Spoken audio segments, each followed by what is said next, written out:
Assalamualaikum warahmatullahi wabarakatuh dan selamat siang Bapak serta teman-teman sekalian. Waalaikumsalam warahmatullahi wabarakatuh. Siap, siap, siap, luar biasa, tetap semangat. Sebelumnya mohon izin memperkenalkan diri. Perkenalkan, nama saya Ulaya Zahra, saya dari absen 35. Jadi pada kesempatan kali ini saya akan mempresentasikan buku yang berjudul Membangun Karakter Orang-orang yang Sangat Kreatif, Mengembangkan Sikap Mental dan Perilaku Kreatif Melalui Permainan Ilmiah.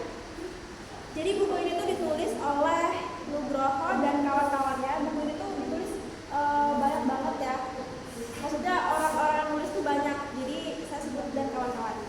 Nah, sebelum ada buku ini, jadi tuh kayak ada satu story yang dimana manajer punya para pekerja. Jadi manajer ini tuh pengen para pekerjanya tuh untuk bisa memiliki kepribadian yang positif pada diri mereka sendiri. Maksudnya tuh kayak semacam kepribadian yang misal tidak harus dari atasan. Jadi kayak dia tuh mempunyai kepercayaan diri pada dirinya sendiri. Jadi kayak dia percaya sama dirinya sendiri kalau misalnya dia itu bisa ngelakuin hal yang seharusnya emang sudah di kewajiban dari manajernya kan, tapi kayak itu tuh dilakukan sesuai dari dirinya sendiri tanpa harus selalu dituntut sama manajernya seperti itu. Nah, buku ini kan tadi udah dibilang kalau misalnya perilaku kreatif melalui permainan ilmiah. Jadi di dalam buku itu tuh gimana caranya supaya orang itu bisa kreatif tapi melalui permainan ilmiah tadi. Nah, masuk aja ke topiknya, di mana yang pertama itu sikap mental dan perilaku kreatif. Nah, kita tahu kalau misalnya perilaku kreatif itu setiap orang pasti punya kreatifnya masing-masing, tapi kan kreatif itu kan setiap orang pasti berbeda-beda juga kan. Nah, maka dari itu kita tuh harus bisa memaksimalkan penggunaan daya pikir.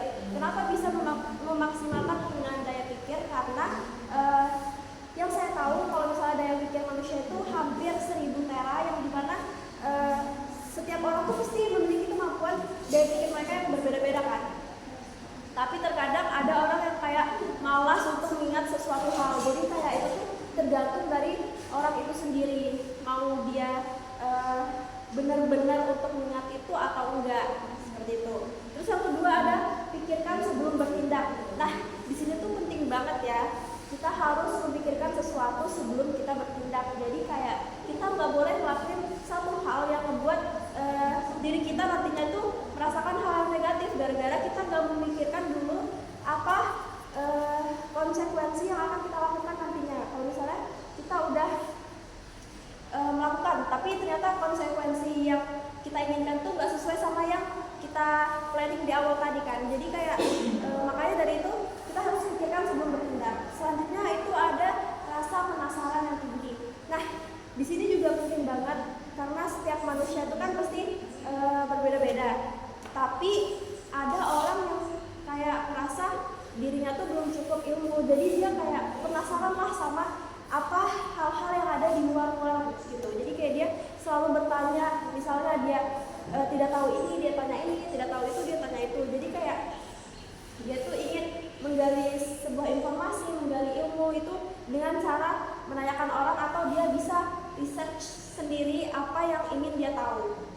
Karena kan sekarang udah mudah banget ya, kayak apa-apa tuh bisa kita searching dan langsung muncul, apalagi kalau misalnya pakai AI ya, seperti itu. Terus ke topik kedua, gimana membangun karakter orang-orang kreatif. Nah, setiap orang itu pasti udah berusaha untuk bisa membangun karakter dari masing-masing diri mereka. Nah, jadi kayak ketika mereka berusaha untuk membangun karakter itu, mereka tuh pasti memberikan syarat yang mudah untuk bisa masuk ke karakter baru. Jadi kayak dia tuh berpikiran pada dirinya sendiri kalau misalnya dia itu bisa untuk punya karakter baru. Dan karakter baru ini karakter yang positif ya, bukan yang negatif. Karena kan setiap orang tuh pasti ada punya karakter positif sama karakter negatifnya. Nah, kenapa di sini tuh lebih kayak ditekankan untuk mencari karakter yang positif, karena supaya karakter yang negatif yang dia punya pada dalam dirinya itu bisa sedikit demi sedikit tuh kayak nggak kelihatan gitu, karena ketutup sama yang positif tadi. Lalu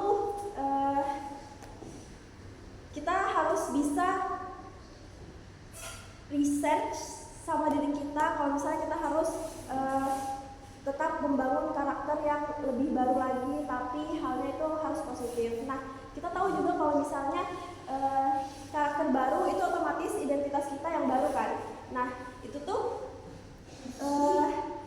kita harus bisa mengubah identitas kita yang baru itu untuk diri kita sendiri. Jadi kayak misal kita nggak punya identitas yang intinya kita punya identitas yang kurang, tapi kita mau mengubah diri kita sendiri, makanya identitas kita itu dianggap sebagai identitas baru yang orang lain tuh berpikirnya itu adalah asli dari kita gitu. Jadi kayak semacam misal kita merasa diri kita tuh kurang, tapi kita ngelakuin hal yang sebisa kita positif buat orang lain. Jadi kayak orang lain tuh merasa kita tuh bisa melakukan hal itu gitu loh. Jadi kayak orang lain tuh nggak mengira kita tuh ada negatifnya, semacam kayak gitulah. Nah, terus hal ini untuk mencari karakter yang baru atau identitas baru itu tuh kita bisa lakukan setiap hari, diulang-ulang sampai karakter itu tumbuh dan yang negatif tadi itu tertinggalkan. Misalnya kan biasanya tuh ada kan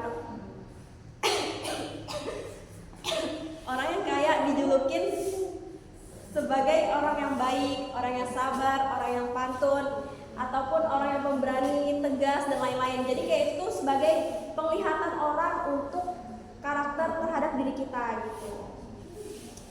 Terus yang terakhir itu ada di buku ini tuh ada yang menceritakan tentang soft skill yang dimiliki oleh setiap orang. Nah, salah satunya itu ada keterampilan komunikatif.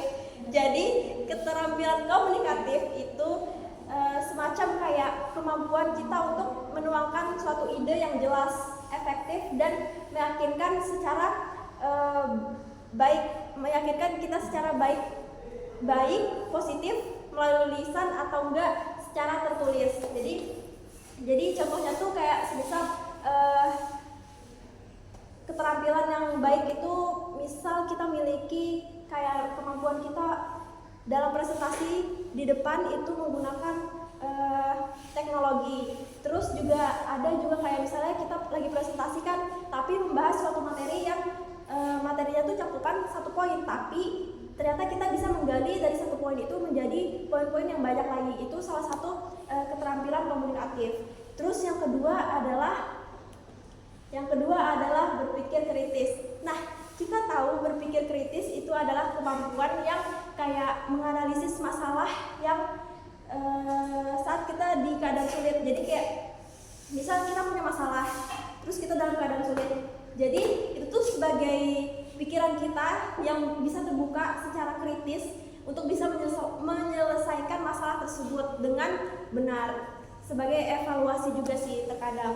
Terus kemampuan ini tuh untuk berpikir dengan wawasan yang lebih luas, dan kemampuan ini tuh untuk bisa menyimpulkan kayak beneran yang mana yang benar-benar baiknya gitu dengan keadaan kritis tadi.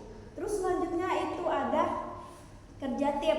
Nah, di kerja tim ini juga penting banget karena kerja tim ini kita kan sebagai makhluk, kita kan sebagai manusia pasti kayak makhluk sosial gitu kan. Jadi kayak kita butuh orang lain gitu untuk bekerja dengan kita.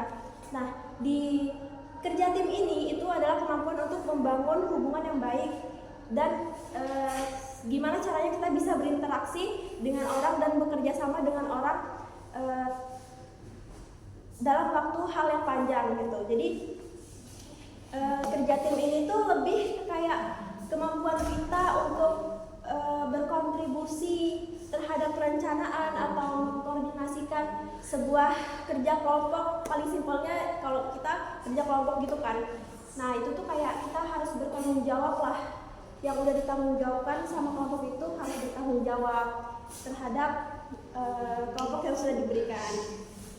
Terus selanjutnya itu ada keterampilan kewirausahaan. Nah di soft skill itu kan setiap orang pasti berbeda-beda. Cuman terkadang ada orang yang emang suka gitu sama kewirausahaan.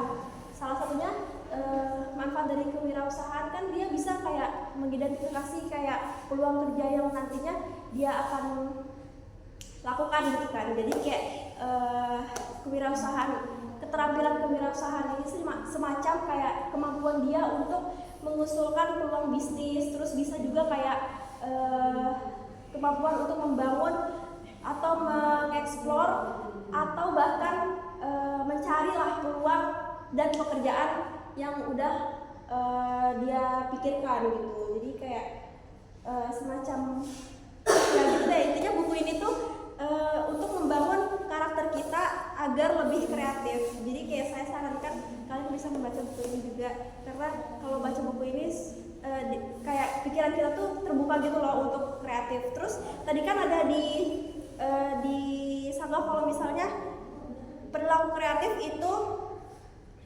bisa melalui permainan ilmiah kan. Nah permainan ilmiah tuh di sini banyak banget. Salah 17-nya itu yang pertama itu ada mental aritmatika, terus yang kedua ada berpikir pada kaki Anda, terus yang ketiga angka keberuntungan, keempat ketangkasan aritmatika, dan lain-lain. Intinya banyak banget permainan ilmiah yang ada dalam buku ini. Jadi kayak kita harus bisa mengembangkan diri kita untuk kritis, tapi dalam hal permainan. Jadi kayak kita bisa mengembangkan diri kita tuh lewat permainan ini. Segitu aja yang dapat saya sampaikan pada presentasi kali ini. Kurang lebihnya saya mohon maaf. Terima kasih. Wassalamualaikum warahmatullahi wabarakatuh, dan selamat siang Bapak serta teman-teman sekalian. Waalaikumsalam